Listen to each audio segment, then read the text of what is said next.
fact that I the like biggest ones turtles. weigh 200. Alright, here we go. Arby's, the rise and fall and rise again.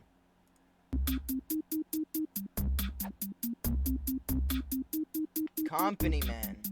Arby's is quite a restaurant. I'm about to talk about so many rises and falls, not just typical fluctuations, major ones that they've experienced over the years. Let me try to figure this out. I'm about to talk about a rise, fall, rise, fall, rise, fall, rise, fall, and rise again. I hope that's right. After the video, you can go back to this part and double check it. I know, it's unbelievable. It gets crazy. But let's start off slow at the beginning. There were these two guys. They were brothers named Leroy and Forrest Raffle. They're usually referred to as the Raffle brothers, like how we have the Coen brothers, but instead of making movies, these two were in the restaurant business. In the 1940s, they both graduated from college, one with a degree in finance and the other with a degree in hotel and restaurant administration. Sounds like a good pair to start a restaurant, but they didn't do it right away. In the 1950s, they bought a business from their uncle that dealt with restaurant equipment. If you were starting or remodeling a restaurant at the time, you can call them up and they'd provide you with your stove or fryers or whatever you needed. They'd even help you in designing the kitchen layout and install everything for you. As you would imagine, they were very tuned into the industry. They saw firsthand, and before many others, how the fast food part of it was growing. It was the early 1960s. McDonald's was becoming a household name, and there were a bunch of other businesses popping up, I guess you can say, trying to be the next McDonald's. Though they saw this as an attractive new industry, they also recognized the level of competition. You don't want to compete with McDonald's, and you don't want to compete with everyone trying. Bruh,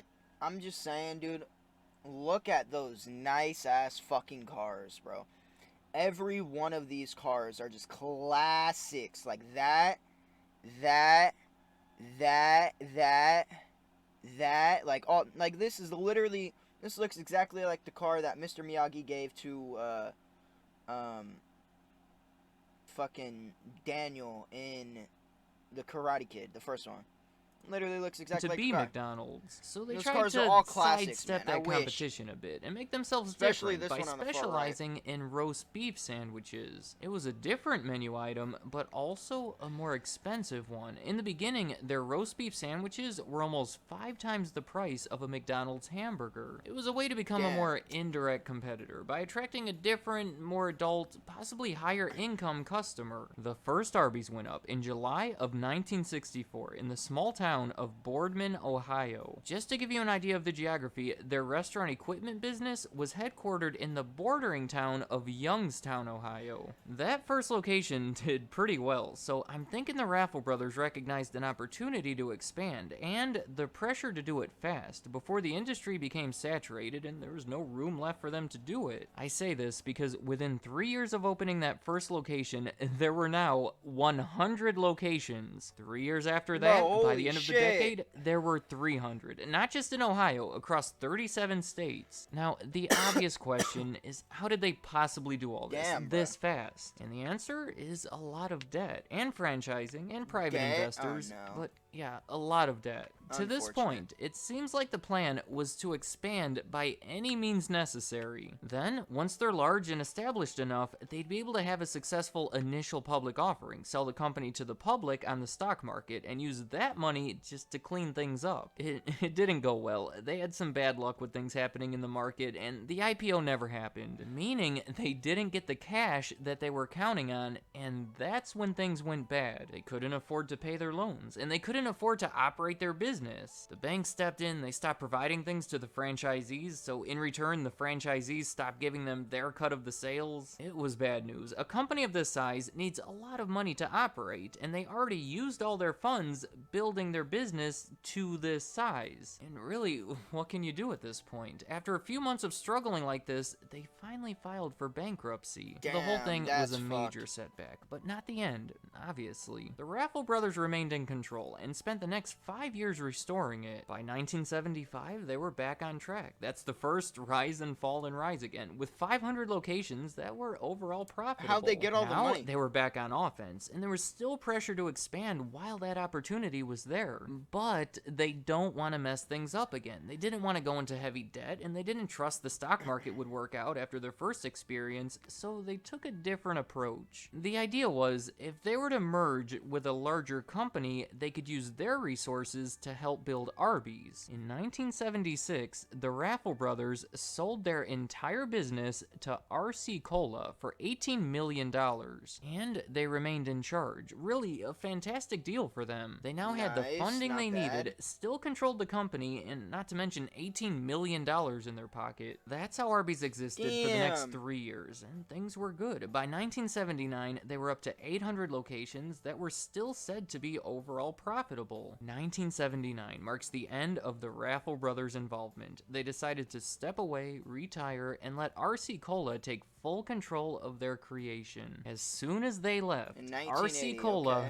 messed everything up. Do you Oh, remember how no. genius it was to separate themselves from McDonald's and everyone else by selling roast beef instead of hamburgers? Well, now they started selling hamburgers. I don't know exactly why. Maybe they saw potential in the bigger market, but we can all see how straying away from what made you unique and popular in the first place is not the best idea. Yeah, no Sales fell. shit. They started blending in with everyone else, and that was their existence for the next 5 years. In 1984, the whole company of RC Cola, including Arby's, was bought by this guy, Victor Posner, who switched up Arby's management. The new management cut out all that hamburger nonsense, made a few other changes, and essentially brought them back. By the late 1980s, they Not were bad, opening new saved. locations faster than ever. Now, this new Actually owner, Victor saved. Posner, seems to have hired a good management team, but his intentions with the company were questionable. He was a 67-year-old billionaire known for his long history of hostile takeovers and leveraged buyouts. Not long after he bought RC Cola, he was found guilty of tax evasion, accused of insider trading. This guy is fascinating, but probably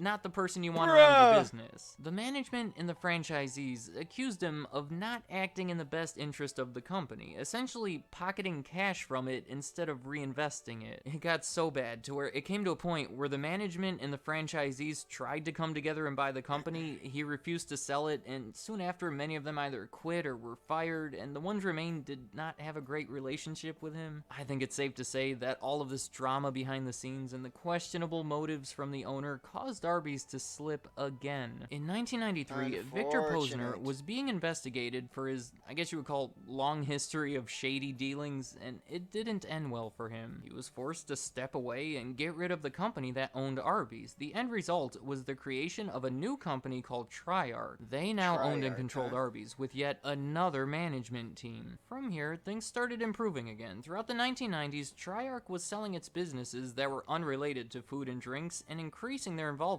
in those food and drink businesses. If you watch my video on Snapple, Triarch is a significant part of it. Well, eventually I they did got not rid of watch that. Snapple and Good to almost know. everything else except for Arby's. In 2008, now focused almost entirely on fast food, Triarch bought Wendy's. It was a $2.34 Damn. billion deal that brought Damn, Arby's and Wendy's 2.3 together. billion? Soon after, Triarch changed their name to Wendy's Arby's Group. My goodness, I told you there's a lot of changes. Let's keep going into the more modern era. Those years that they spent joined with Wendy's weren't too good for Arby's. When the economy went down in 2008, it was bad news for them. There's evidence I of this love all me over some the Wendy's, place, by the but way. I That think is my looking at their favorite fast food same-store place. sales over these 3 years is a quick and easy way to see it. They were deep into the negative every year, much more than the rest of the industry. Just look at Wendy's, for example. They took a hit, but nothing like Arby's. With Damn, Arby's bruh. slipping so much, In Arby's Wendy's 09? Group decided to sell 81.5% of Arby's to a private equity firm for $430 million. The reasoning for them selling it was it allowed them to focus more on their stronger chain. The new owners of Arby's are now called Inspire Brands. That's where they remain today, and things seem to be going better. This article from Forbes from 2017 says that they've grown same-store sales for 14 straight quarters, outperforming the rest of the industry, and some of those are their best quarters ever, which is really good, especially compared to how they were doing. They started doing this thing where they would introduce new menu items like crazy under promotional pricing, and then once they raised the price, they closely monitor how it performs. If it meets a certain requirement, they keep it, otherwise they move on to something else. It's led to a bunch of successful products, Makes like sense. gyros and a brisket sandwich. Dude, that gyro Marketing looked good has as been a big fuck. part of the comeback too. They've been spending a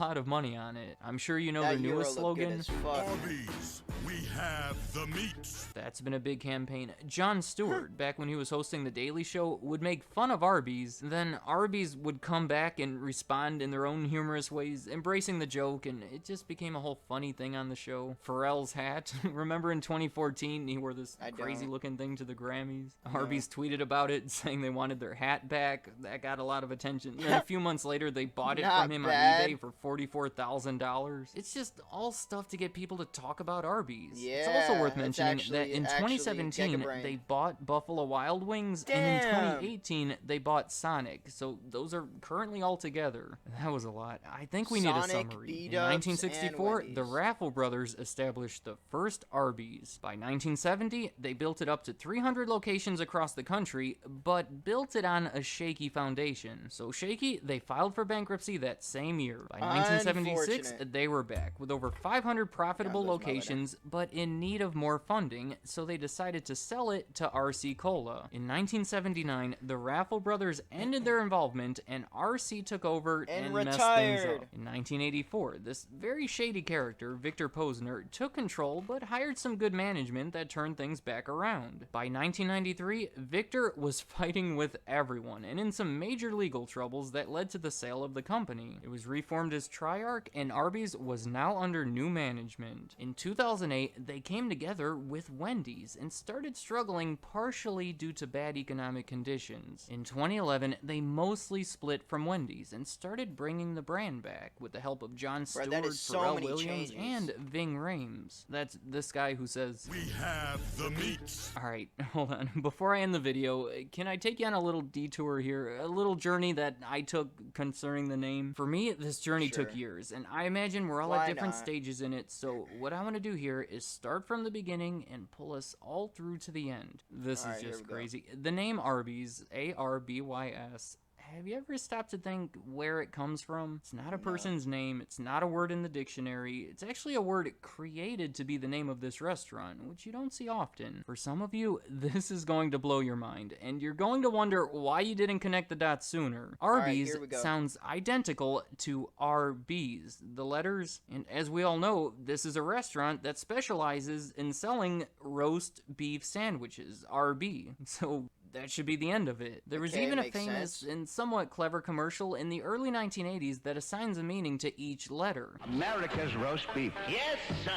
which of course supports this theory. But oddly, very oddly, that's not the case. Remember the two guys that started it, the Raffle brothers? Well, Oh. Raffle brothers is Wow. also RB, and according to the restaurant Makes sense. representatives over the years and Forrest Raffle himself, that's where it comes from. We came up with Arby's, which stands for RB, the initial of Raffle brothers, although I guess customers might think the initials stand for roast beef. That's pretty conclusive, but Makes what is sense. this? I feel like they're messing with us. It's hard to believe that they just stumbled upon this crazy coincidence, RB standing for multiple significant things. I don't know. Let me know in the comments, what do you make of it? Is it really just a coincidence? Because I have a hard time believing that. But also, I'm gonna be honest, bro. I'm not a big fan of Arby's.